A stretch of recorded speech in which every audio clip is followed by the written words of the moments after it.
তারা মনে রাখে শুধু এই যে 1957 সালে যে পার্থক্য, 193 জনের মধ্যে 13 জন মাত্র পূর্ব পাকিস্তান, তার বিশাল বৈষম্য। কিন্তু তাদের মাথায় এই প্রশ্ন আসে না 47 সালে এই বৈষম্যটা কে করলো। পাকিস্তানের তো জন্ম 47 সালে, তাও অগাস্টে, এরকম না যে শুরুতেই হয়েছে। এইভাবে আমাদেরকে মিথ্যা বয়ান শেখানো হয়েছে। জিজ্ঞাসা করলাম যে তোমার চাকরি হয়নি কেন? বলছে চাকরি কিভাবে হবে। আমাকে জিজ্ঞাসা করছে তুমি কোন মেডিকেল থেকে পাস করছো। যখনই বলছে শহীদ জিয়াউর রহমান মেডিকেল কলেজ বগুড়া থেকে, সাথে সাথে তাকে গলা চিপে হত্যা করার মতো অবস্থা হয়েছে। একই রাজনৈতিক নেতা বলতেছেন জুলাইয়ের এই পরিবর্তনে আমাদের অংশ ছিল না। আবার কিছুদিন পরে বলতেছে যে না, এটা আমাদের বিরাট সাফল্য, আমরা করছি। জামাত ইসলামী যে সংগঠন, আমি যে সংগঠনটাকে চিনি, যারা নামাজ জামাতে কত ওয়াক্ত পরে হিসাব নেয়, সুদের সাথে থাকলে তারা তাদের দলের যে ক্যাডার রোকন বানায় না। এই দল মানুষ হত্যা করে কিভাবে বলেন তো?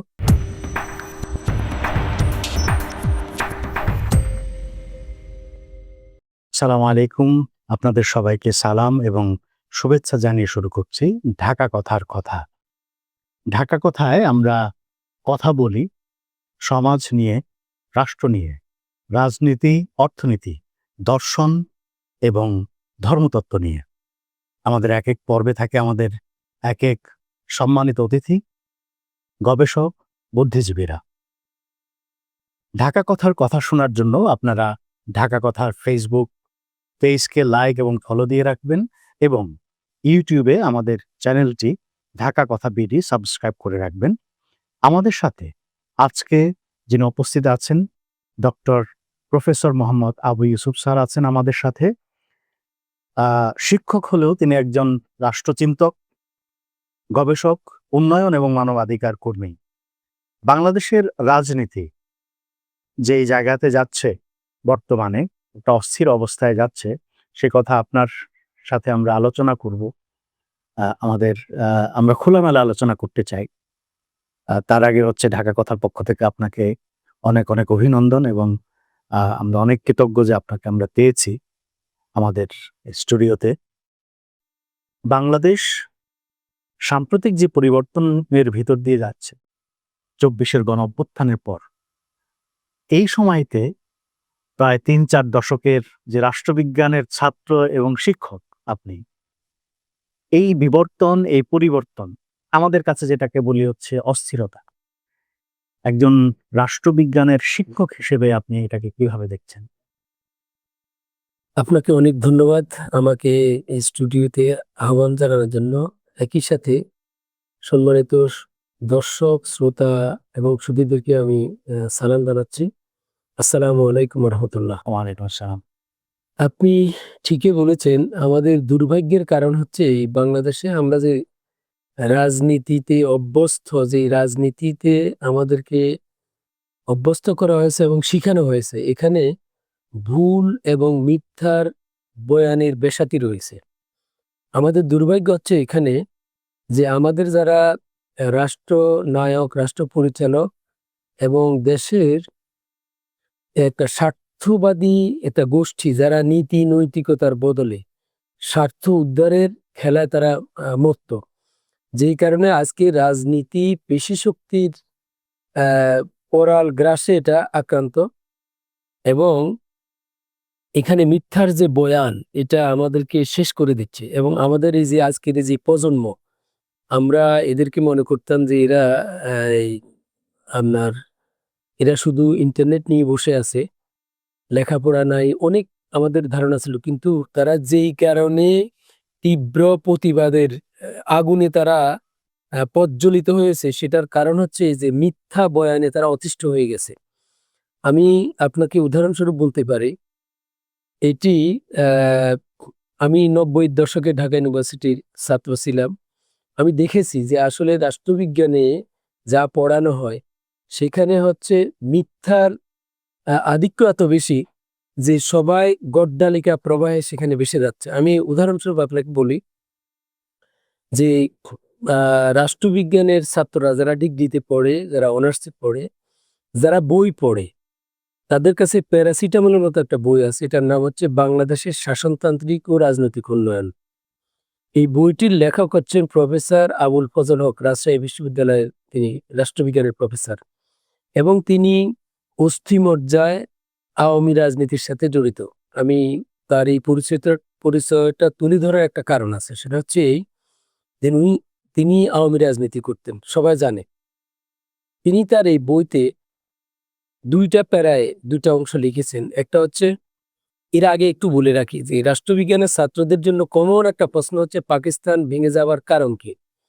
কারণের মধ্যে 1 নম্বর কারণ রাখি যে পূর্ব পশ্চিম পাকিস্তানের শোষণ, বৈষম্য। এই সেখানে যে বৈষম্য ছিল, পূর্ব পাকিস্তানিরা বৈষম্যের শিকার, পশ্চিম পাকিস্তানিরা শোষক।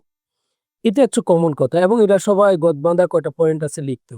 এই যে আমরা প্রশাসনিক ক্ষেত্রে পিছিয়ে, আমরা অর্থনৈতিক ক্ষেত্রে পিছিয়ে, সব এই কথা বলতো। আমি আবুল ফজল হকের এই বই থেকে আপনাকে উদ্ধৃতি দিতে চাই।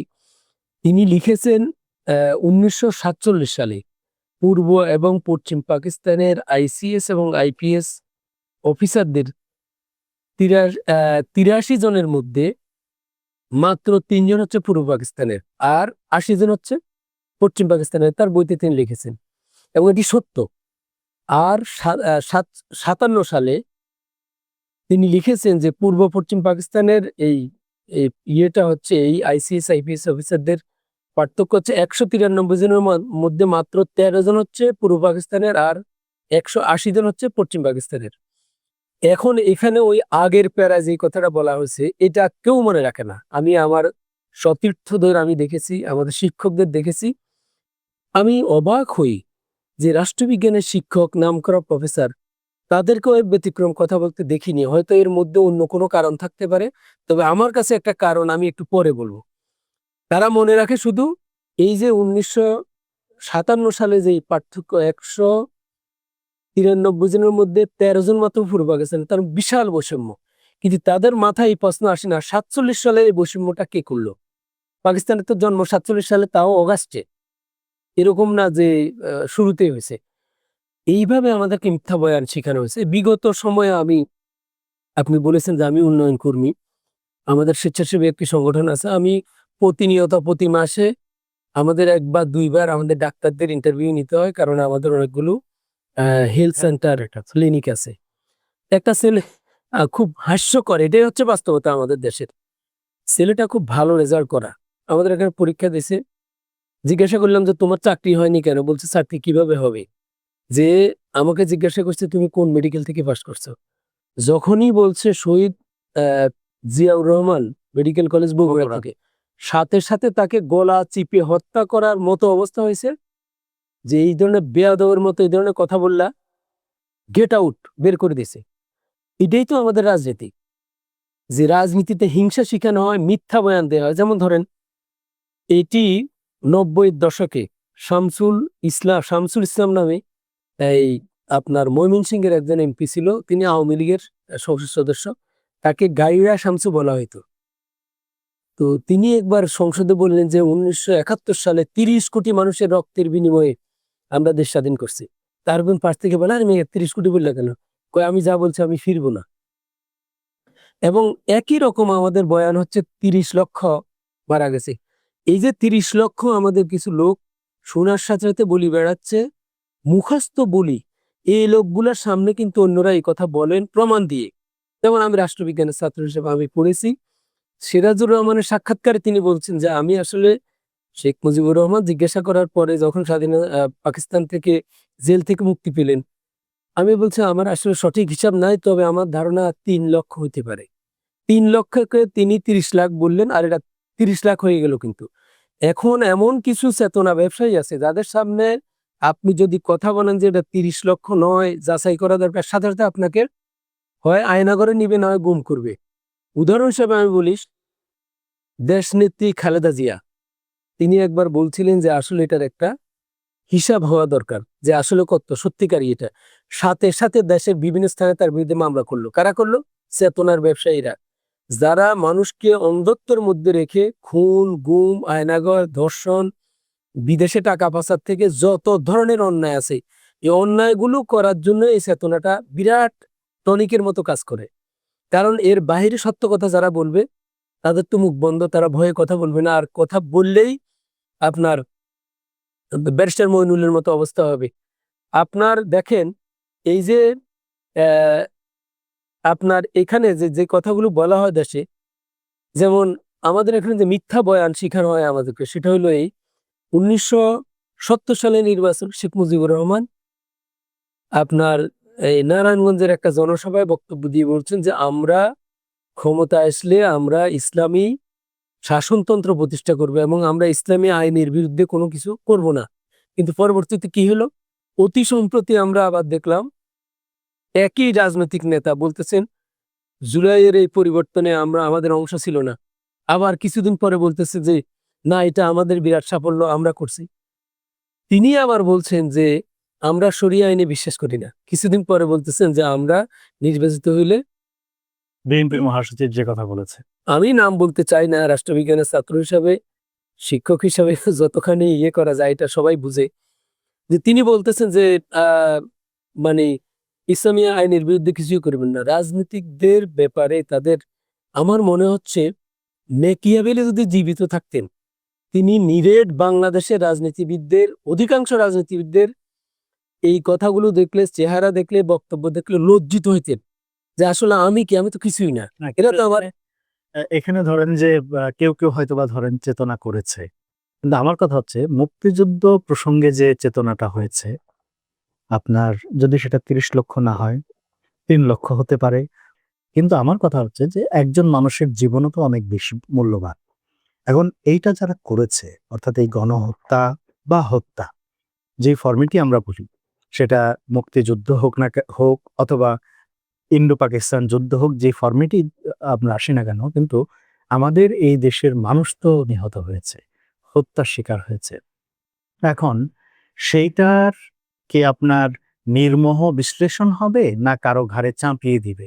এটা রাষ্ট্রবিজ্ঞানের শিক্ষক হিসেবে আপনি কি মনে করেন পৃথিবীর অন্যান্য দেশের ঘটনাগুলি, জেনোসাইড, ওয়ার, কনফ্লিক্ট, সেইগুলিকে কিভাবে অ্যাড্রেস করা হয়েছে, সেটার ব্যত্যয় বাংলাদেশে কোন কোন জায়গায় ঘটেছে? আচ্ছা, এই আপনাকে ধন্যবাদ প্রশ্নটি করার জন্য। আসলে আমরা যারা আলোচনা করি, যারা আহ সত্যিকার অর্থে সঠিক ইতিহাস নিয়ে আমরা কথা বলার চেষ্টা করি, এদের কারণেই কিন্তু এটা পাকিস্তানের সাথে যে সংঘাত সংঘর্ষ হয়েছে, এটাকে জাস্টিফাই করার কারোর উদ্দেশ্য নাই।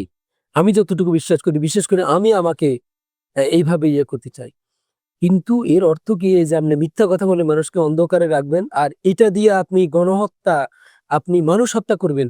তাহলে তো এই যে প্রশ্ন আসছে, দেখেন আপনি আপনি যখন অতিরঞ্জিতভাবে একটা মিথ্যা চাপিয়ে দিচ্ছেন, এখানে দুটা কথা বলা খুবই জরুরি। একটা হচ্ছে যারা আজকে মুক্তিযুদ্ধের এই বয়ান তৈরি করতেছেন, মিথ্যা বয়ান, তারা কে, স্বাধীনতা সংগ্রামে তাদের ভূমিকা কি ছিল? আজকের এই প্রজন্ম কিন্তু এটা ধরে ফেলছে। সেটা দেখেন আপনি, জিয়াউর রহমান যুদ্ধ করেছেন মাঠে ঘাটে। জিয়াউর রহমান হচ্ছে আইএসআই এর দালাল এখন কাদের দৃষ্টিতে। জিয়াউর রহমান হচ্ছেন পাকিস্তানের সর এবং রাজাকার, একইভাবে মেজর জলিল। কিন্তু যারা সেদিন এই ছাত্রলীগের সভাপতি শহীদুল শফিউল আলম প্রধান কি বলছেন, এই প্রেস ক্লাবের সামনে দাঁড়িয়ে বলছিলেন যে আমি কলকাতা যাই, যাওয়ার পরে তোফায়েল আহমেদকে আমি খোঁজ করি এবং আব্দুর রাজাককে খোঁজ করি। এক হোটেলে গিয়ে পাইলাম তোফায়েল আহমেদ ভাই। তাকে বললাম যে আসসালামু আলাইকুম, তোফায়েল ভাই কেমন আছেন? তোফায়েল ভাই ধুতি পরা, তিনি বলছেন না, এখানে কোনো তোফায়েল ভাই নাই, এখন থেকে তোফাদা বলবা। তারপরে রাজ্জাক ভাইয়ের ওখানে গেলাম, একই ঘটনা, বললে এখানে কোনো রাজ্জাক ভাই হবে না, এখানে বলবা রাজুদা, ধুতি পরা। তো ওনারা, ওনাদের ব্যাপারে তো এই কথা আছে যে তারা নারী নিয়ে, মদ নিয়ে সেখানে ব্যস্ত ছিলেন। তারা কেউ ওই যে আওয়ামী লীগের সাথে যারা জড়িত, কে মুক্তিযুদ্ধের সাথে ছিল আপনি বলেন? তাদের হাতে মুক্তিযোদ্ধাদের মেডেল চুরির ঘটনা তারা করছেন। তারপরে তাদের হাতে দেখা যে তৈরি করা যে লিস্ট, সেখানে দেখা যায় রাজাকারের তালিকা তাদের ওখানে বেশি। আর সালাউদ্দিন কাদের একটা চৌধুরী একটা মজার কথা বলছিলেন যে আওয়ামী লীগ এমন একটা মেশিন, এখানে রাজাকার ডুবে দিলে সে আপনার মুক্তিযুদ্ধ হয়ে বের হয়, আর অন্য জায়গায় মুক্তিযুদ্ধ থাকলেও সে রাজাকার হয়ে যায়, যেমন আপনার মেজর জলিল। এইভাবে এরা মুক্তিযুদ্ধ না করে, শাহরিয়ার কবির এই দেশের সবচেয়ে বড় মুক্তিযুদ্ধের চেতনা ব্যবসায়ী, ফেরিওয়ালা, সে কোথায় মুক্তিযুদ্ধ করেছে? তার ইতিহাস সবাই জানে যে সে যেখানে থাকতেন পাকিস্তানি আর্মিদেরকে তিনি মুরগি সাপ্লাই দিয়েছেন, যে কারণে মানুষ ট্রল করে তাকে মুরগি কবির বলে। আমার বক্তব্য হচ্ছে আমি সেই স্বাধীনতা সংগ্রামকে স্যালিউট জানাই, এটা মুক্তি সংগ্রাম, এটা আমাদের স্বাধীনতার আর এত দূরে পাকিস্তানের সাথে বাংলাদেশে পূর্ব পশ্চিম পাকিস্তানের যে দূরত্ব, এখানে আসলে একসাথে থাকা এটা সম্ভব না। এটা একসময় এটা হয়ে যাইতো, আপনার পৃথক হয়ে যাইতো। কিন্তু আপনি এটা ভারত যে উদ্দেশ্য করেছে এটা তো পরিষ্কার, এই দেশকে শোষণ করার জন্য। এই দেশে গণতন্ত্র না থাকুক, ভারত তো এটাই চায়। এই দেশের মানুষকে পাখির মতো হত্যা করে মুক্তিযুদ্ধের চেতনা জীবী এবং এই ইন্ডিয়া তাদের মুরব্বী তারা এইভাবে কাজ করে। আমাদের দেশের এয়ারপোর্ট থেকে এসে ধরে নিয়ে যায় লোককে ভারত। এটা কি আমার স্বাধীনতা? আমার এখানকার লোককে নিয়ে ইন্ডিয়াতে সেখানে পাওয়া যায় সাইদি সাহেবের সাক্ষীকে। এটা কি মুক্তিযুদ্ধের বিষয়?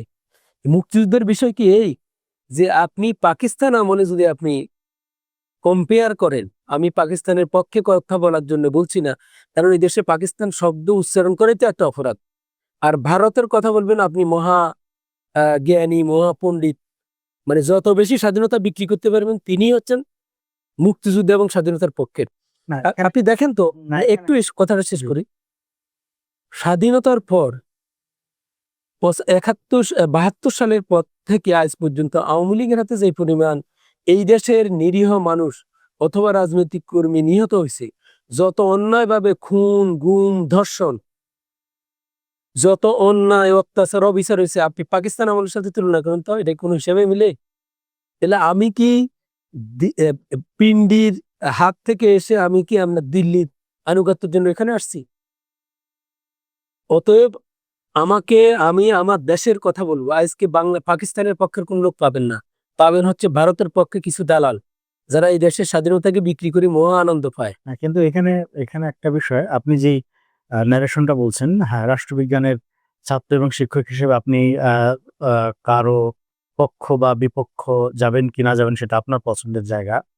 কিন্তু আপনি যে ন্যারেশনটা বলছেন, এটা আমরা দেখি যে বিশেষ করে বাংলাদেশে যারা ইসলামী রাজনীতি করে তারা নিজেদেরকে জাস্টিফাই করার জন্য, ডিফেন্ড করার জন্য বলে। এখন কথা হচ্ছে যে বাংলাদেশ রাষ্ট্র জন্মের সময় পক্ষ বিপক্ষ তো ছিল, সেটা মিলিটারি ফর্মে হোক, সিভিলিয়ান ফর্মে হোক, পলিটিক্যাল ফ্রন্টে হোক। পাকিস্তান অবিভক্ত থাকুক, পাকিস্তান না ভাঙুক, বাংলাদেশে জন্ম না হোক, এর পক্ষেও তো কিছু মানুষ ছিলেন। এবং সেটা যদি আমরা বড় করে এখন যদি বলি, যেমন জামাত ইসলাম, তারা নিজেরা ডিক্লেয়ার দিয়েছে যে হ্যাঁ, তারা রাজনৈতিকভাবে পাকিস্তানকে সমর্থন করেছে। মুসলিম লীগের যেহেতু অস্তিত্ব নাই, তাদের ডিক্লেয়ার দেওয়া না দেওয়া এটা বাংলাদেশের রাজনীতি খুব একটা ম্যাটার করে না। যদিও 1970-তে তারা 70 নির্বাচনে তারা বিশাল বড় ফ্যাক্টর ছিল দুই পাকিস্তান মিলিয়ে। এখন কথা হচ্ছে যে মুক্তিযুদ্ধে যে গণহত্যা হয়েছে তার সাথে আমি স্পেসিফিক্যালি বলি, সেটা হচ্ছে যে বাংলাদেশের যে ইসলামিক রাজনৈতিক দল, যদি আমরা বলি জামাত ইসলাম, নেজামে ইসলাম, তাদের কি কোনো ভূমিকা সত্যিকার অর্থেই ছিল কিনা? কারণ এখানে আমার একটা জিনিস জানার ইচ্ছা। যেমন একজন খুব আমাদের শ্রদ্ধেয় সাংবাদিক, এবং আমি বিশ্বাস করি তিনি অনেক ইনফরমেশন রাখেন, অনেক জ্ঞানী মানুষ, প্রজ্ঞাবান মানুষ। আপনার নুরুল কবির সাহেব কিন্তু বলেছে জামাত ইসলামী গণহত্যার সাথে জড়িত। এখন বাংলাদেশের রাষ্ট্রবিজ্ঞানের শিক্ষক হিসেবে আপনি ওনার এই বক্তব্যকে কিভাবে দেখেন? আমি কিছু লোককে জ্ঞান পাপী মনে করি, কারণ এরা এরা অন্ধ। প্রসঙ্গক্রমে আমি আপনাকে একটা মজার ঘটনা বলি। বাংলাদেশে মুক্তিযুদ্ধের খুব প্রত্যক্ষ এবং খুব সাম্যের কাতারে ভূমিকা রাখা দুইজন প্রফেসর, একজন অসুস্থ, সেখানে আরেকজন আমিও ছিলাম ওখানে সৌভাগ্যক্রমে। সেখানে আবার তাদেরই ক্লাসমেট একজন আওয়ামী লীগ এসেছিলেন, এসে সে খুব এরকম উল্টাপাল্টা কথা বলতেছেন। এই দুইজন কিন্তু একসময় গণকণ্ঠের সম্পাদক ছিলেন একজন, আর একজনও কিন্তু সেই ছাত্র ইউনিয়ন করা এবং মুক্তিযুদ্ধে তার ভূমিকা ছিল। নাম এই মুহূর্তে নাম আচ্ছা, নাম বলা যাবে, অসুবিধা না। আমাদের মাহমুদুল্লাহ স্যার এবং প্রফেসর আফতাব আহমেদ। তো সেখানে গিয়ে যখন এইভাবে এই ধরনের একটা কথা আসছে, আসার পরে তখন মাহমুদুল্লাহ স্যার বলছিলেন যে আফতাব তুমি থামো থামো। তখন তিনি কোরআনের একটা আয়াতের বাংলা অনুবাদ বলছেন যে ইহারা অন্ধ, এরা চোখে দেখে না, কানে শুনে না, বধির, এদের দিল আছে কিন্তু তারা বোঝে না। কোরআনের একটা আয়াতের অর্থ বলছে। এই ব্যক্তিগুলো এরকম। আমি আপনাকে বলি, আপনি যেটা বলছেন সারা পৃথিবীতে যেই কোনো দেশের স্বাধীনতা সংগ্রামে পক্ষ বিপক্ষ ছিল, আছে, থাকবে। সেই সময় কি জামাত ইসলামী একমাত্র পাকিস্তানের পক্ষে ছিল? কারা বলছিল fight between two dogs and two class enemies? এই যুদ্ধ ছিল দুই কুকুরের এবং দুই শ্রেণীর শত্রুর লড়াই। কারা বলছিলেন? যারা চীনপন্থী কমিউনিস্ট ছিলেন তারা। তো সেখানে এখন ওই যেহেতু জামাত ইসলামী এই সংগঠনটা একটু শক্তিশালী হয়ে গেছে, আর এদেরকে ভিন্নভাবে ভিন্ন কারণে কোপানোর চেষ্টা করা হয়। সেটা হচ্ছে এরা সৎ এবং ন্যায়ের শাসন প্রতিষ্ঠা করতে চায়, এরা সৎ লোকের শাসন প্রতিষ্ঠা করতে চায়। সমস্যা কিন্তু এখানে, এরা যদি দুর্নীতিবাজ হইতো তাহলে কিন্তু এদের বিরুদ্ধে লাগতো না, কারণ ছেড়ে দিয়ে মাল উঠে পুটে খাই একই কাতারে হইতো। এটা হলো এক এক নম্বর কথা। দ্বিতীয় কথা হচ্ছে আমি আপনাকে বলি, আমি একটা উদাহরণ দেই আপনাকে। আমি আবার খুব শিক্ষক অথবা আমার বৈশিষ্ট্য এরকম যে উদাহরণ দিয়ে ঘটনা বা সত্যিকার ঘটনা উল্লেখ করে কথা বলতে চাই। আমি ঢাকা বিশ্ববিদ্যালয়ের জসিমউদ্দিন হলের হাউস টিউটর ছিলেন সাইকোলজির প্রফেসর আজিজুর রহমান স্যার। উনি কমিউনিস্ট পার্টি করতেন এবং আওয়ামী লীগের আমলে একবার মেয়েদেরকে বোরকা পরা নিয়ে ক্লাস থেকে বের করে দেওয়ার ঘটনা ঘটছে। তো উনি সেখানে জসিমউদ্দিন হলের দুইজন ছিলেন, একজন এখন ঢাকা আলিয়ার প্রিন্সিপাল ওবায়দুল হক, আর একজন হচ্ছে সাফাইনগঞ্জের একটা কলেজের প্রিন্সিপাল রাষ্ট্রবিজ্ঞানের, সে আমরা দুইজনের রাষ্ট্রবিজ্ঞানের। তো ওরা কথা বলতেছে, আমাকে সাথে নিয়ে গেছে আর কি। সেখানে কথা বলার পরে অনেক কথা বলছিল, খুব বকা ঝকা যা বলা হয় করার পরে এক পর্যায়ে বলল, 1971 সালে তোমাদের সংগঠন ছাত্র সংঘ হেন খারাপ কাজ পৃথিবীতে নাই যা করেনি। তো আমি বললাম, স্যার আমি কি আপনি অনুমতি দিলে একটু কথা বলতে চাই? বলে বলো বলো। আমি বললাম, স্যার আমার বাড়ি হচ্ছে লক্ষ্মীপুর জেলার রায়পুর উপজেলায়। 1970 সালে এখানে জামাত ইসলামের 4জন সমর্থক অথবা 4জন কর্মী ছিল। নাম বললাম আমি, আব্দুল মাহবুদ, ডাক্তার রফিক, মাওলানা রুহুল আমিন আর ডাক্তার ফাথুল্লাহ। এই 4জন কারোর মুখের দিকে তাকায় কথা বলার সামর্থ্য এখনো নাই। মানুষ খুবই ভদ্র, নম্র, স্বাভাবিক। কিন্তু ডাক্তার ফাথুল্লাহ 14টি দোকান, তার ব্যক্তি জমির উপর ব্যক্তি মালিকানাধীন রায়পুর পোস্ট অফিসের সামনে, ঠিক সামনে, পশ্চিম পাশে পোস্ট অফিস, পূর্ব পাশে হচ্ছে আপনার এই তার দোকানগুলো সব দখল করছে ইয়ার আহমদ নামে এক তথাকথিত মুক্তিযোদ্ধা। আচ্ছা, আমি আপনার যা বয়স এবং যে প্রজ্ঞার জায়গাটা, আপনি মুক্তিযুদ্ধ একেবারে খুব ভালো করে না দেখলেও কিন্তু ওই সময় যারা লিড করেছে তাদের হয়তোবা কাউকে শিক্ষক হিসেবে পেয়েছেন, কাউকে হয়তোবা কলিগ হিসেবে পেয়েছেন, আবার কেউ হয়তোবা আত্মীয়স্বজনের ভিতরে থাকতে পারে। সেক্ষেত্রে এই যে একটা গণহত্যা চালানোর জন্য যে লোকবল দরকার হয়, অর্থাৎ বিশাল বড় পাকিস্তান ফোর্স, আবার তাদের এগেনস্ট হচ্ছে ইন্ডিয়ান ফোর্স, এবং আমরা জানি যে হচ্ছে পাকিস্তান হচ্ছে 90,000-এর বেশি মিলিটারি ডিপ্লয় করেছিল। এটা অন অ্যান্ড অফ, এটা আমরা জানি, কম আর বেশি। সেক্ষেত্রে জামাত ইসলাম যেহেতু একটা সুসংগঠিত দল, ক্যাডার ব্যক্তির দল, তাদের একজন সমর্থকের নামও তাদের কোথাও না কোথাও লেখা থাকে বলে আমরা জানি। সেক্ষেত্রে তখন জামাত ইসলামে পূর্ব পাকিস্তানের জনশক্তি বা তাদের সাংগঠনিক কর্মী বা সমর্থক কেমন ছিল? কারণ এটা হচ্ছে কাগজে কলম। আচ্ছা, এই ক্ষেত্রে আমি আপনাকে বলি, আমি যে রায়পুরের কথা বলছি, পুরা গ্রেটার নোয়াখালীর মধ্যে জামাত ইসলামের ভালো জায়গা ছিল এটা রায়পুর, এবং সেখানে হলে 4জনের কথা হচ্ছে এক। দ্বিতীয় হচ্ছে যে গণহত্যার কথা যারা বলা, আমি আগে বলছি এরা জ্ঞান পাপী, লেখাপড়া করে না, এরা হচ্ছে দল কানা দল দাস। এই কথার এই প্রশ্নের জবাব কিন্তু বীর মুক্তিযোদ্ধা আখতারুজ্জামান দিয়ে দিছে যে জামাত ইসলামী তো সরকারি কোনো বাহিনীতে ছিল না, সে কিভাবে গণহত্যা চালাবে? তো এই কথাগুলো আর এখন আর ইয়ে হয় না। আমি রাষ্ট্রবিজ্ঞানের ছাত্র হিসেবে আমার মনে হয় খুব কম, 2-1টা বই আছে কিনা আমার জানা বাইরে পড়ি নাই। আমি পড়েছি আপনার এই যে আসফুদ্দৌলা, এই যে আপনার 30 লক্ষের এই যে যেটা তার একটা কমিটি করা হয়েছে, ওবায়দুল হক সরকার, আপনার মনে থাকার কথা। আহ, হ্যাঁ, এবং এই কমিটির ওনার সচিব ছিলেন ওবায়দুল হক, যিনি শিল্পকলা একাডেমির ডাইরেক্টর ছিলেন। তার নিজের মুখের কথা সামনাসামনি বসে আমি শুনছি যে আমাদেরকে দিয়ে কমিটি করার পর যখন আমরা সারা দেশ থেকে হিসাব নিকাশ করে আমরা 36,000-এর মতো পাইছি, যেখানে মিসিং লোকও আছে, যারা নিহত হয়নি, পাকিস্তান গিয়ে আত্মগোপন করছে, আসে নাই, ফেরত আসে নাই, পলাই গেছে বিভিন্ন জায়গায়। 36,000 পাওয়ার পরে শেখ মুজিবুরের সামনে যখন আমরা এটা দিলাম, তখন তিনি এই রিপোর্ট দিয়ে আমি কি করুম বলে এটা নিক্ষেপ করছে এবং বলছে আমি 30 লক্ষ বলছি, তোরা 3,60,000 ফসাইতে পারস না, এই রিপোর্ট দিয়ে আমি কি করবো? আচ্ছা, এরপরের কথা হচ্ছে আমি আপনাকে বলি যে দেখেন আওয়ামী লীগ কত বড় নৃশংস একটা রাজনৈতিক দল। আমি একটা উদাহরণ দেব আপনাকে। জামাত ইসলামী গণহত্যা, জামাত ইসলামী যেই সংগঠন, আমি যে সংগঠনটাকে চিনি, যারা নামাজ জামাতে কত ওয়াক্ত পড়ে হিসাব নেয়, সুদের সাথে ইয়ে থাকলে তারা তাদের দলের যেই ক্যাডার রোকন বানায় না, যে লোকেরা, আমি একটা ঘটনা জানি, মিজানুর রহমান 3 বারের এমপি, তিনি জাসদ করতেন এবং তিনি জামাত ইসলামীর অফিস ভেঙে মোটরসাইকেল নিয়ে গেছেন।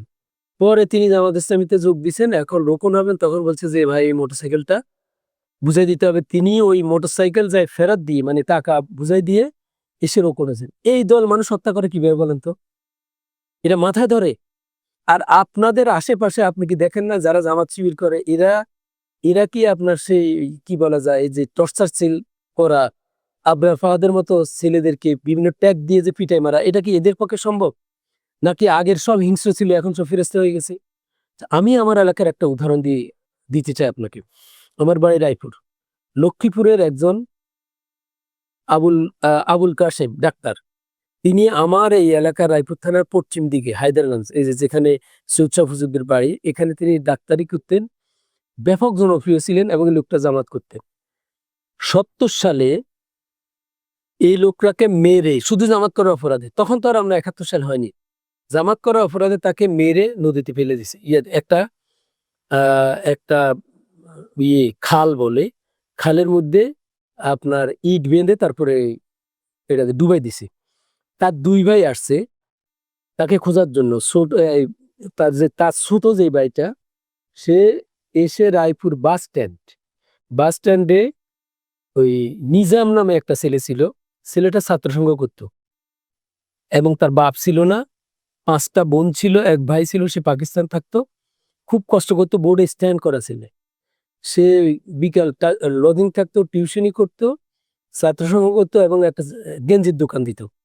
তো তাকে জিজ্ঞাসা করছে, তুমি আমার ভাইয়ের খোঁজ জানো কিনা? তখন সে ওই সিগারেটে একটা কাগজ উঠাই, ভিতরে যেটা থাকে লিখে দিচ্ছিল যে এই জায়গা থেকে এই জায়গায় গিয়ে আপনি এই ফুলের নিচে খোঁজ করলে পাবেন।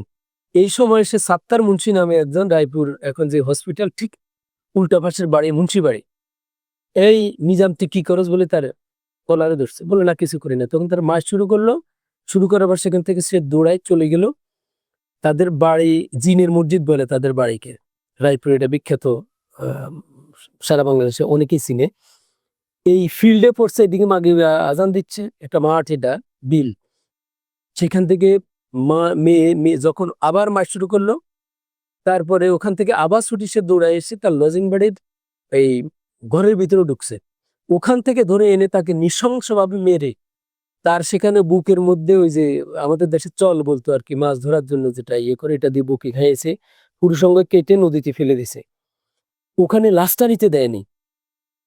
তারপরে হচ্ছে এই লাশটা নিতে দেয়নি, তাদের বাড়ির একজন আওয়ামী লীগের সাথে, ওটা আলেম, বাড়ির সবাই হুজুর, এই বাড়ির লাশটা নিতে আসছে, তারা ওখানে মার দিছে।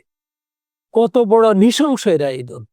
সেখানে এরাই বলে যে ওই 71 সালে অমুক লোকেরা গণহত্যা করছে, অমুক লোকে ইয়ে করছে। আমি বিশ্বাস করি এরা অন্ধ হয়ে গেছে। আচ্ছা, আমার বক্তব্য হচ্ছে, যদি জামাত ইসলামী অথবা আমার বাপ, আমি আমি আমি অন্যায়কে অন্যায় বলা আমাকে কোরআন শিখেছে। আমার বাপ অন্যায় করলে আমি এটাকে সমর্থন করব না। তাহলে আমি পাকিস্তান কি আমার বাপের চেয়ে বড় নাকি? আর ভারত কি আমার খালু নাকি, মামা নাকি, যে সে যত অন্যায় করবে আমি এটাকে, সেটা আমার ভগ্নিপতিও না। এখানে আমাদের নির্মোহ আসলে বিশ্লেষণ করতে হবে। তবে আজকে কিন্তু সময় আসছে, ছাত্ররা তাদের এই এই যে তাদের যে বেনিয়া গোষ্ঠী, তাদের এই বাণিজ্যের উপর আঘাত হানছে। যখন বলা হয়েছে রাজাকারের নাতিপুতিরা কি চাকরি পাবে নাকি, তখন ছাত্ররা কি স্লোগান দিয়েছে আপনার মনে পড়ে? তুমি কে আমি কে, রাজাকার রাজাকার, কে বলেছে কে বলেছে? স্বৈরাচার স্বৈরাচার। আর আজকে তাদের এই বয়ান, মিথ্যার এই বেসাতে কিন্তু আজকে আপনার মানুষের কাছে এবং এই দেশের তরুণ সমাজের কাছে ক্লিয়ার।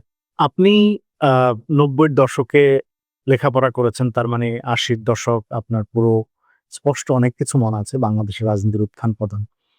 বর্তমানে প্রায় 50 বছর পরে, 55 বছর পরে এসে আমরা দেখছি যে 20 বছর, 22 বছর, 25 বছরের ছেলে মেয়েদেরকে যদি কেউ জামাত শিবিরকে পছন্দ করে বা সরাসরি করে, তাদেরকে কিন্তু ১৯৭১ সনে ঘটে যাওয়া যে মুক্তিযুদ্ধ, তার পক্ষ বিপক্ষকে আপনার জাস্টিফিকেশন দিয়ে তারপরে তাকে রাজনীতি করতে হচ্ছে, প্রেস কনফারেন্স করতে হচ্ছে।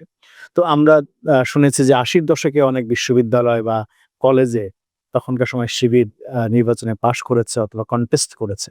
আপনারা হয়তোবা সেগুলো দেখেছেন। তখন আপনারা কিভাবে মুক্তিযুদ্ধের এই ভূমিকাকে ডিল করেছেন? আর এখন কেন এত বছর পরে এই ইয়াংস্টারদেরকে এই প্রশ্নের মুখোমুখি হতে হচ্ছে?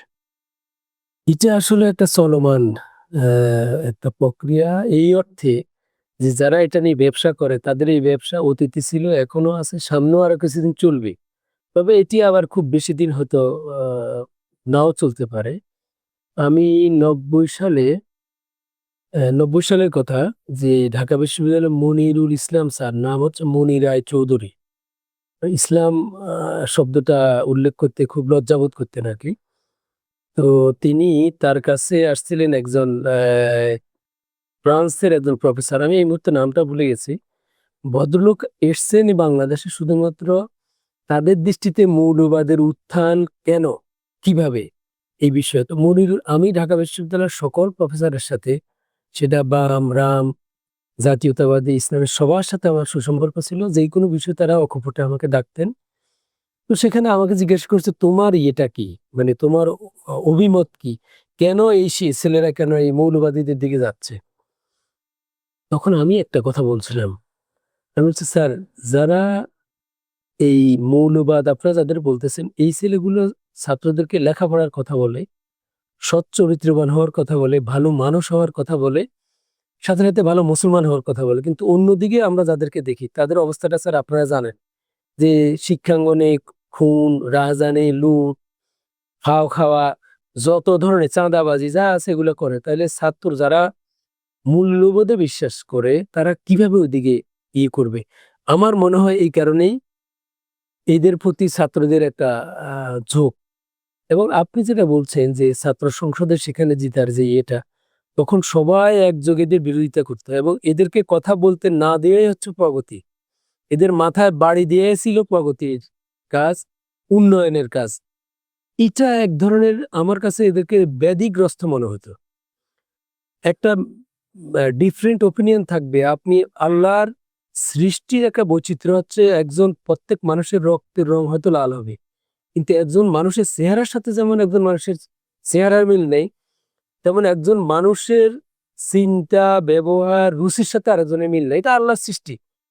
তাহলে এখানে যদি আপনি আরেকজনকে, আমি প্রসঙ্গক্রমে একটু বলি আপনাকে, এটা প্রাসঙ্গিক হবে। যে আমি পিএইচডি জন্য আমার সুপারভাইজার, আমি এমফিল করেছিলাম ইসলামী দারিদ্র্য বিমোচন ইসলামী মডেলের উপর। আমার সুপারভাইজার যিনি প্রফেসর আফতাব আহমেদ, উনি আমাকে বলছিল যে ফতোয়ার উপর পিএইচডি করার জন্য, কারণ সেই সময় ফতোয়াবাজি বলে, ফতোয়াবাজ, মৌলবাদ বলে চিৎকার দেওয়া হতো। তো সেই সময় আমি একটা কোশ্চেনিয়ার করেছিলাম, যেটা নিয়ে আমি এই দেশের তথাকথিত যারা প্রগতিশীল তাদের কাছে গিয়েছিলাম, যেমন ধরেন মহিলা পরিষদ, আইন ও সালিশ কেন্দ্র, এসব জায়গায় গিয়েছি। আবার একই প্রশ্ন নিয়ে আমি আমাদের দেশের মৌলবীদের কাছে, আলেমদের কাছে গিয়েছি। দেখেন, আমি জানতাম বা আমাদের সমাজে এস্টাবলিশ করা হয়েছে মৌলবীরা সব হচ্ছে ফ্যানাটিক, কিন্তু আমি দেখছি এদের চেয়ে হাজার গুণ ফ্যানাটিক হচ্ছে এই তথাকথিত প্রগতিবাদীরা। আমি আপনাকে উদাহরণ দিচ্ছি। আমার একটা প্রশ্ন ছিল, আপনি সমাজে প্রচলিত হিলাকে কি মানে ইসলাম সম্মত মনে করেন? জবাব হ্যাঁ অথবা না। আচ্ছা, আমার এই প্রশ্নের মধ্যে কোনো বায়াস মিস আছে? আমি জানি যে রিসার্চের কাজ হবে নিরপেক্ষ, নির্মোহ, নন বায়াস। আমি মহিলা পরিষদের অফিসে গেছি, আমি এই মুহূর্তে নাম বলতে পারবো, বড় বড় বাংলাদেশের মহারথীদের বউ, তারা সেখানে, আমি একা পুরুষ, একটা ছেলে, আমাকে 7 জন মহিলা ছিল, নাম মুখস্থ আছে আমার। এরা সেখানে, আমি তো মনে করছি আমার মেরে ফেলবে। হুইচ টাইপ অফ ফ্যানাটিক দেয়ার, একজন গবেষক। আপনি তো এখানে, আমি জবাবের মধ্যে লিখছি উত্তর হ্যাঁ অথবা না। আমি আমার জবাবকে আমার জিজ্ঞাসা করতে ব্যর্থ যে আপনি কি মনে করেন, এটা জিজ্ঞাসা করেন, আমি কেন লিখছেন এই প্রশ্ন। তাহলে বুঝেন, এই দেশে এই মুক্তিযুদ্ধের চেতনার কথা বলে এরা কিন্তু পরম ভিন্ন মতকে গলা টিপে হত্যা করা হচ্ছে তাদের আসল চরিত্র। আচ্ছা, আপনি বলেন স্বাধীনতা যারা ফেরিওয়ালা তাদের আমলে কোনোদিন গণতন্ত্র ছিল? তাদের আমলে কি বাংলাদেশের ইতিহাসে সবচেয়ে বেশি হত্যাযোগ্য খুন, রাজধানী, তারপরে নৈরাজ্য, ধর্ষণ এটা বেশি হয়নি? তাহলে আপনি কিভাবে বলবেন যে এরা হচ্ছে সেই অন্যকে আপনি গণহত্যাকারী বলবেন? আর বলাই তো স্বাভাবিক তাদের পক্ষে। এই যে বিষয়গুলো, এটা একসময় থাকবে না। কারণ এই জিনিসটা হয়েছে কি, আমার কাছে মনে হয়েছে, আমার একটা অনুভূতি যে আমরা ডিজুস সংস্কৃতি বলে যাদেরকে বলতাম, এরা ওই নেট নিয়ে পড়ে থাকে। আমি এর আগে উল্লেখ করছিলাম যে এরা আসলে সমাজ নিয়ে চিন্তা করে না। কিন্তু আমি দেখলাম যখন একজন ব্লগার যে রাসূলকে গালি দিল, সে গালি দেওয়াকে দ্বিতীয় মুক্তিযুদ্ধের প্রথম শহীদ বলা হলো। খেয়াল করেন আপনি, রাসূলকে গালি দিলে সে দ্বিতীয় মুক্তিযুদ্ধের প্রথম শহীদ হয়। তখনই ব্লগারদেরকে নিয়ে যেভাবে ইসলাম কোপানো শুরু করলো, পিনাকি ভট্টাচার্য এবং আমার খুব প্রিয় দুজনই গৌতম দাসের ভাষায় ইসলাম কোপানো শুরু করলো, তখন এই তরুণ যুবকদের মধ্যে একটা ক্ষিপ্ত এবং বিদ্রোহাত্মক একটা ভাব তৈরি হলো, যেটার বহিঃপ্রকাশ হলো এই বিগত দিনে। এবং আমি আরেকটা লক্ষ্য করেছি, যেই ছেলেদেরকে আমরা একাডেমিক্যালি ইসলামী শিক্ষা দিতে পারিনি, যেমন ধর মাদ্রাসায় পড়াতে পারেনি, তারা ইন্টারনেটের মাধ্যমে ওদের এই মিথ্যা বক্তব্যের খোঁজ করতে গিয়ে তারা যথেষ্ট ইসলাম সম্পর্কে মাদ্রাসায় পড়া ছেলেদের চেয়েও আমি দেখি অনেক বেশি তারা মানে ডেপথ নলেজ তাদের আছে। এটা হচ্ছে এই যে আপনার কার্ল মার্ক্সের যে থিওরি, থিসিস, অ্যান্টিথিসিস, সিনথিসিস, আপনি একটা কাজ করবেন, ওটার প্রতিক্রিয়া আরেকটা তৈরি হবে, এই দুইটার প্রতিক্রিয়া আবার আরেকটা সিনথিসিস তৈরি হবে। জিনিসটা এরকম হয়ে গেছে। তো আপনার এই পুরো আলোচনা আমি যেটা আমার কাছে মনে হচ্ছে যে আপনি বাংলাদেশে যে আপনার মিথ্যা ন্যারেশন বা মিস ইনফরমেশন অথবা রং ন্যারেশন অথবা বায়াস ন্যারেশন যেটা তৈরি হচ্ছে, তার জন্য কি আপনি মূলত হচ্ছে সিগনিফিকেন্ট যেটা বলতে চাচ্ছেন সেটা হচ্ছে শুধুমাত্র ৭১-এর চেতনা বা ফেক চেতনা? এটা একটা বড় জায়গা দখল করে আছে, কিন্তু এর বাহিরে যে জিনিস আছে সেটা আরেকটি আলোচনার বিষয়। সেটা হচ্ছে আমাদের রাজনীতিটা একটা মিথ্যা এবং একটা অনৈতিক আহ, অনৈতিক স্তম্ভের উপর দাঁড়িয়ে আছে। অতি সাম্প্রতিক সময় আপনার কাছে কি মনে হয়েছে? যেমন আমরা গত সরকার আমলে দেখেছি যে অনেক মন্ত্রীরা এসেছেন টিভিতে যা কথা বলছেন, মিথ্যা কথা বলছেন। আ যেমন আমরা দেখেছি বেগম খালেদা জিয়ার নামে খুব ব্যঙ্গাত্মকভাবে বলেছে যে ইয়াতিমের টাকা মেরেছে এই সেই, তারেক জিয়া এই সেই বা এরকম বহু কথা এরকম বলেছে। অনেক সম্মানী মানুষদেরকে নিয়েও এরকম তুচ্ছ-তাচ্ছিল্য করে কথা বলেছে। এখন কথা হচ্ছে যে তারা তখন মিথ্যা বলেছে। এখন কি কেউ মিথ্যা বলছে না? জাতীয় জীবনে, মেইনস্ট্রিম টিভি চ্যানেলে। এখন কি তারা আ এই ডিসইনফরমেশন বা হচ্ছে আপনার একেবারে totally based on lies politics করছে এটা না? এটা অব্যাহত আছে, একটু কমেনি। যেমন কমেনি এই জন্য যে আমাদের রাজনৈতিক নেতারা একই মাসে বিপরীতমুখী বক্তব্য দিচ্ছেন, যেটা আমি আগে উল্লেখ করছি। এবং আপনি দেখেন এই যে আসলে কথা বলতে গিয়ে রক্তক্ষরণ হয়, যে মিথ্যার উপর যখন আমাদেরকে শিখায়। আপনার মোফাজ্জল হোসেন চৌধুরী মায়া বাংলাদেশ টেলিভিশনে বসে বলতেছেন যে আমি অমুক জায়গায় বিহারিদের একটা সুপার শপ, যেটা এখন বলা হয়, এরকম একটা বড় মনিয়ারি দোকান বলে মনে হয়, এটার মধ্যে প্রচুর ভিড়, সারাদিন মানুষ দাঁড়ায় থাকতো লাইন দিয়ে, কিন্তু ওখানে গিয়ে গ্রেনেড নিক্ষেপ করছি, গ্রেনেড বাস্ট করার পরে এই দোকান উড়ে গেছে, আগুন লেগে গেছে, মানুষ মারা গেছে। এবং সে বীর দর্পে কাদেরকে শুনাইতেছে? বিটিভিতে ছোট ছোট বাচ্চাদেরকে মুক্তিযুদ্ধের গল্প শুনাইতেছে। আচ্ছা, যে এখানে আপনি কাকে হামলা করলেন? এরা কি পাকিস্তানি? এরা কি পাকিস্তানের আর্মি, পুলিশ, সেনাবাহিনী? তা না। তার মানে আপনার পাকিস্তানের নামে আপনি সাধারণ মানুষকে হত্যা করে আপনি বীর হচ্ছেন। এবং এই দেশে ১৯৭১ সালে যা মানুষ নিহত হয়েছে, এর মধ্যে অধিকাংশ মানুষ হচ্ছে বিহারি। এবং এটা আপনার ডেড রেকনিং যেটা শর্মিলা বোস লিখেছে, এটা দেখেন। আমার কাছে আরেকটা বই আছে সারতাজ আজিজের, যেখানে কোন জায়গায় কতজনকে কিভাবে হত্যা করা হয়েছে, একটা পুরা বই ৬০০ পৃষ্ঠার উপরে হবে, আপনি বিরাট বর্ণনা আছে। এই যে মিথ্যা, ওটা আমাদের দিয়ে গেছে। এখন এই মিথ্যাটা কেন চলতেছে, কেন কমেনি? কারণ হচ্ছে আমাদের রাজনীতিটা মিথ্যার উপর প্রতিষ্ঠিত। একজন নয়া দিগন্তের পত্রিকাটার নাম ফাইনাল করার জন্য একটা প্রোগ্রাম হয়েছে, সেখানে আমি ছিলাম। সেখানে ঢাকা ইউনিভার্সিটির শহীদুল্লাহ আল ইমাম একটা কথা বলছিলেন। তিনি বলছিলেন, কবি আল মাহমুদ বলছেন আরো সুন্দর কথা, যে মিথ্যার উপর যে দেশ প্রতিষ্ঠিত, এই দেশকে আরো বহু রক্ত দিয়ে ওই মিথ্যার ঋণ শোধ করতে হবে।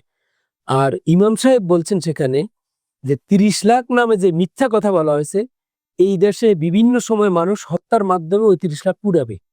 এবং আমি তারই অবস্থা দেখছি। এখন রাজনীতিটা হচ্ছে কি, মানি মেকিং মেশিন। যে আপনি এখানে দেখবেন যে কোনো একটা ফুটপাতের কোনো একটা ফকির লীগ অথবা ফকির দলের যদি আপনি একটা পদপ্রার্থী হইতে পারেন, একটা পোস্টার লাগাইতে পারেন, এরপরে আমরা চাঁদাবাজি, ইনকাম মানে স্রোতের মতো আসতে থাকবে। তাইলে এই রাজনীতিতে যারা নৈতিকতার বাইরে আছে তারা এই রাজনীতি করবে না, করবেটা কি বলে? আচ্ছা, তাহলে আর এটা কমবেই বা কিভাবে? আচ্ছা, তাহলে হচ্ছে আপনার একাডেমিক ভাবে বা ফরমেটিভ ভাবে আমরা ধরে নিচ্ছি বাংলাদেশের রাজনীতিতে মিথ্যা, পেশি শক্তি, অনৈতিক চর্চা, মানি মেকিং মেশিন পলিটিক্স, এই সমস্ত কিছু ঠিক আছে। কিন্তু এখানে তো আবাদি আছে, অর্থাৎ মানুষ আছে।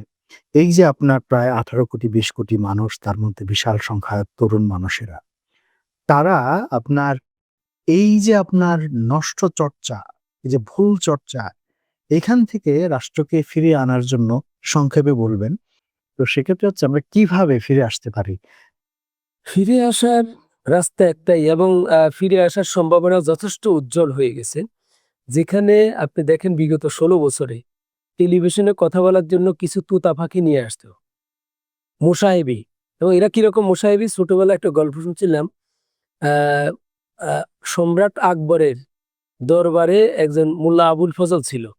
আবুল ফজল একদিন যাই দেখতেছে এই আপনার আকবর ভাত খাচ্ছে বেগুন দিয়ে। তো জিজ্ঞাসা করছে যে, মহারাজ আপনি কি দিয়ে ভাত খান? বলে যে বেগুন দিয়ে। কয়, না মহারাজ, এটা বেগুন না, এটা বাগুন।